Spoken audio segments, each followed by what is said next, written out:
He's back to pass. Pressure coming. He's going to get hit in the end zone. That's going to be a safety. It's now time for Gridiron, State of the Union. Another touchdown, Porter Ridge, and they've gone up. The score is 23-17. Presented by DMR Reconstruction, North Carolina's leader in quality insurance restoration services, with crews on standby 24 hours a day, 7 days a week. DMR Reconstruction has your restoration needs covered. Give them a call at 704-327-4028. He's going to hand it off to Byram. Byram on the right-hand side. He's going to be into the end zone. Touchdown, Monroe. Gridiron State of the Union is your insider's look each week into Union County High School football. Malcolm fires one off, and it's into the end zone. Touchdown, Piedmont. Now we head into the DMR Reconstruction Studio and your host, Brian Stevenson. 5 are still playing, and 3 turned their attention to basketball. That's after week 1 of the high school football playoffs. Hello, everyone. I'm Brian Stevenson. In a moment, we'll hear about the wins of Monroe, Cuthbertson, Weddington, Parkwood, and Union Academy. But first, the season ended last week for Forest Hills, Sun Valley, and Marvin Ridge. Forest Hills just couldn't get going at West Stokes. West Stokes went up 13-0 in the first quarter and never looked back, getting the 42-13 win over the Jackets. Forest Hills ended the season at 5-7. Marvin Ridge also ended their season on Friday night, but they pushed Ashboro until the end, coming up 1 point short in a 28-27 defeat. Marvin Ridge scored 10 points in the third quarter to close within 1, but neither team could score in the fourth. Quarterback Austin Colonna should be a bright spot for Coach Brad Hoover in the offseason. The sophomore threw for 3 touchdowns in the game. Sun Valley also ended a disappointing season on Friday night. They too had a 1 point loss. The Spartans fell to Statesville 21-20. It was another missed extra point that was the Achilles heel for Sun Valley. Senior Albert Funderburk had 107 yards on 27 carries and finishes the year with over 2,300 yards on the season. So those are the teams that ended their season last week. But as we mentioned, 5 Union County teams are moving on to round 2. Let's get a report on those teams and their games this week in our trip around Union. And just like every week, we start with Sideline Mike and the WIXC Game of the Week. Our WIXC Game of the Week features the Weddington Warriors hosting the AC Reynolds Rockets. Weddington has won 5 straight. 4 of those games have been shutouts. The Warriors have only allowed 10 points in that run. That makes them, on average, giving up only 2 points per game. Their performance against South Iredell last Friday was spectacular. Backup quarterback Grayson Willingham has done a great job in just his second game since stepping in for the injured David Bea. He threw for 206 yards and 4 touchdowns in the win. 3 of those were pulled in by Chris Trevison. The first touchdown was a 52-yard bomb. Trevison also had an interception in the game. The Warriors' opponent on Friday night, AC Reynolds, is the number 13 seed. The Rockets have a 6-5 record but are on a 5-game win streak.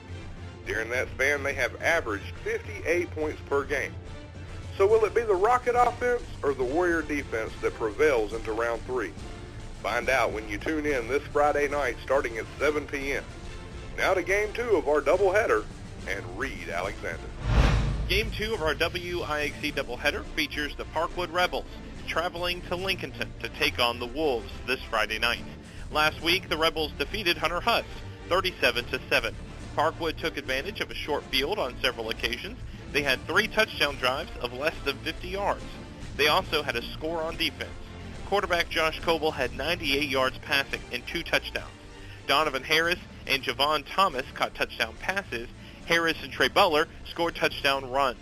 If the Rebels want to advance to the 3rd round of the playoffs, they will have to have a perfect performance this Friday. The Lincolnton Wolves have a long winning tradition, and they are playing for their coach, Scott Cloninger, who is retiring after the season. A win Friday night, though, for the Parkwood Rebels would have them advance to the 3rd round and have them playing after Thanksgiving for the 2nd year in a row. Tune in to game number 2 of our WIXC doubleheader right here on 1190 AM. Now let's go to Derek Skinner with the report on the Monroe Redhawks. The Monroe Redhawks will hit the road for round 2, traveling all the way to Ashe County. Last week's rematch of last year's state championship game turned out not to be much of a game at all. Monroe defeated T.W. Andrews 35-12. The Redhawks scored the first 32 points and never looked back. Chase Byram started things off with a 79-yard run on the second play of the game. He would have 2 touchdowns and 172 yards on the night. The win improves the Redhawks' record to 9-4 overall. Monroe will make the 147-mile drive to Ashe County High School on Friday night to face the Huskies. The Huskies are 11-1 and the number 3 seed in the 2AA bracket. Now, let's go to Chris Rogers for a report on Union Academy. Union Academy Cardinals will hit the road this week to take on the Murphy Bulldogs. Last Friday night, the Cardinals beat South Robinson, scoring 27 points in the first quarter, and were off to the races as they defeated the Mustangs 42-6. The win improves the Cardinals' record to 6-6 on the season. Their opponent, a familiar one this Friday night, Murphy, the defending 1A state champion. 9-3 this year, as Murphy ended Union Academy season in both 2010 and 2011. The Cardinals hope that the third time will be the charm as they travel 250 miles to try and knock off the Bulldogs. So now let's go with the report on Cuthbertson. Here is Shane Green. The Cuthbertson Cavaliers host the Asheboro Blue Comets Friday night. Last week, the Cavaliers moved easily into round 2 with a 63-20 win over the Ashbrook Green Wave. It was a big night for quarterback Austin Kendall. The junior threw for 379 yards and 3 touchdowns. He also ran in for 2 touchdowns. Cavaliers are now on an 8-game win streak, and they have a 9-3 record overall. Their opponent Friday night's the same team that defeated Marvin Ridge by 1 point last week. Asheboro has a 10-3 record and comes out of the Mid-Piedmont 3A Conference. That's the story on the Cavaliers, and now let's head back to the studio with Brian Stevenson. Thanks a lot, Shane. When we come back, we'll talk with my broadcast partner, Reed Alexander, in our roundtable segment. Gridiron State of the Union. We'll be right back. Thank you for tuning in and listening to the Gridiron State of the Union, brought to you exclusively by DMR Reconstruction. Fire, water, wind, or mold damage, they are your go-to source. And if you're thinking about remodeling, from the tip top of the roof to the bottom of the foundation, they can handle it for you. Windows, doors, paint, floors, vinyl siding, they do it all at DMR Reconstruction. Stop by and visit their showroom on Highway 74 in Marshville, North Carolina. You'll be glad you did. 704-327-4028, 327-4028, and they hope you're enjoying the Gridiron State of the Union, brought to you by DMR Reconstruction.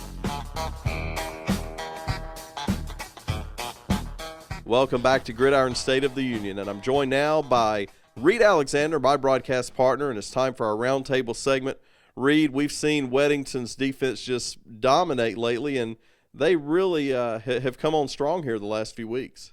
Absolutely, Brian. The shutouts alone have kept the statistics in their favor, and I think you have those statistics for us. Yeah, only averaging 2 points per game. They've only given up 10 points in the last 5 games. Let's see, I believe Marvin Ridge, the last week of the season, they gave up 10 points. Other than that, they've had 4 shutouts in the last 5 games. They are getting it done. Absolutely, and it's really the front line of Weddington being able to stop the run from getting into the secondary, but then they have fast secondaries, and it's just been fun to watch. Now, a couple of other games, we know that Union Academy is going on the road all the way to Murphy, as far as you can go in western North Carolina this week. We'll look forward to see if they can knock off Murphy. Murphy's the defending state champs. That's going to be a tough one. Monroe heads to Ashe County. I think Monroe's getting hot at the right time, but road trips are tough, aren't they? Yes, and I believe Ashe County, correct me if I'm wrong, Ashe County's up in the mountains. Yeah, it's way up in the mountains, so they're going to have a pretty good drive up there to get to that game. But if Monroe can go on the road that far and win, then look out. Maybe the streak's on, and it'll be good to see them playing Turkey Day again. Asheboro at Cuthbertson. This is a team that only beat Marvin Ridge by 1 point last week. This winning streak that Cuthbertson is on especially surprised me. I know it probably surprised you. They had a couple of losses early on in the season, and we thought, okay, well, they'll be decent. And then they go on and win their conference. And I guess the shocker and what started this ball rolling was when they beat Weddington, which shocked a lot of people. Yeah, and every week that they keep playing, they get more and more confident. That's going to be a good one. Well, let's finish up by talking about our game, Parkwood going to Lincolnton, and the Cinderella story. I don't know if it can go another week, but definitely these guys are starting to believe in themselves once again. Well, Parkwood won against Hunter Huss, and I don't believe they were supposed to win that game. Hunter Huss was the higher seed, I believe. So, Parkwood, what they were able to do on offense alone was impressive, and their defense scored some touchdowns. But really, Josh Coble, he doesn't put up a lot of numbers, but he gets it done. But, when you're working as a group, it doesn't take a standout player to carry the team. Absolutely, and his coach, Lynn Coble, his dad, has alluded to that. He's a great game manager, and that's what you need when you've got some good supporting cast around you. So we'll look to see what they can do. Of course, Lincolnton, big tradition up there. I've covered them for many years from my days with Football Friday Night, and they're just a top team in North Carolina with a great coach, Scott Cloninger, and his last season. Looking forward to calling that one with you on Friday night. So that's our roundtable segment. Thank you, Reed, for joining us for that. And when we come back, we're talking about those Parkwood Rebels. We'll hear from the coach of them, Lynn Coble, right after this.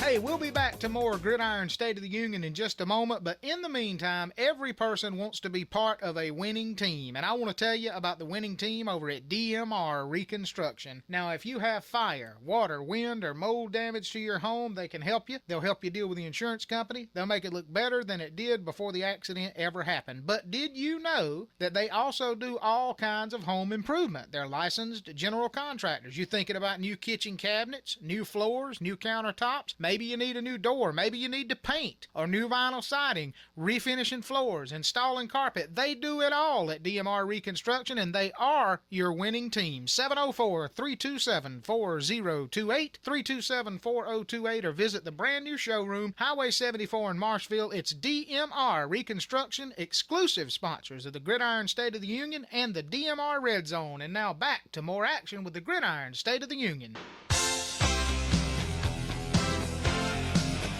Welcome back to Gridiron State of the Union. I'm joined now by the coach of the Parkwood Rebels, Lynn Coble. And, Coach, a good win last week. Really kicked off round one in good style with that win over there at Hunter Huss, didn't you? Yeah, the guys played real well, came together, and we saw a very, very good defensive effort all night long. Offense got going as well, but like I said, the defense really played exceptionally well in the second half. Tell me about that defense and how they've developed and really what led to that spectacular performance on Friday night, I think only giving up a touchdown to the Huskies.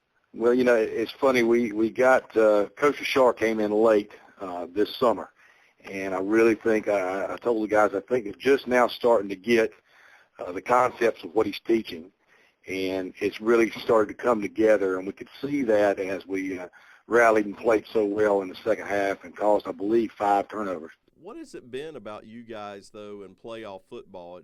Are these guys maybe starting to believe that there's something about Parkwood when it gets playoff time?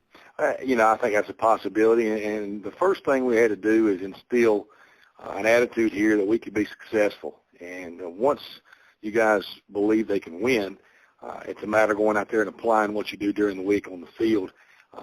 Anything that in the back of their mind or in their heart, if they believe that they can be successful, that's a step in the right direction. Well, let's turn our focus now, as I know you have all week, to the Lincolnton Wolves. Tell me what you're looking at on film as you prepare for Friday night. Well, they're a very physical football team. They're big, and they like to run the football. Now, they have thrown it some, not as much as some of the things we've seen in the past.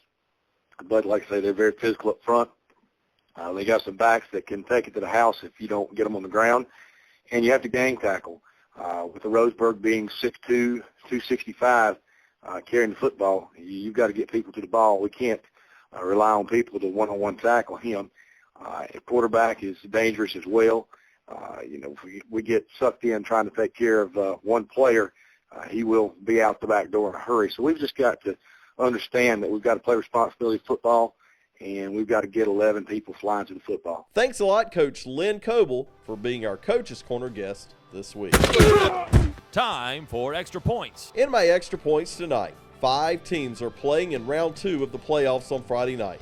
We've been spoiled the past 3 years to have Union County teams make it all the way to the state finals, and we still have teams capable of making a championship run.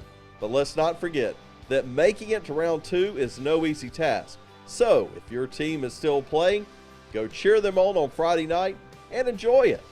And with that, we are all out of time. Special thanks to DMR Reconstruction for being our title sponsor, and thank you for listening. We have examined the state of our union, and I can report it is good. Good night, everybody.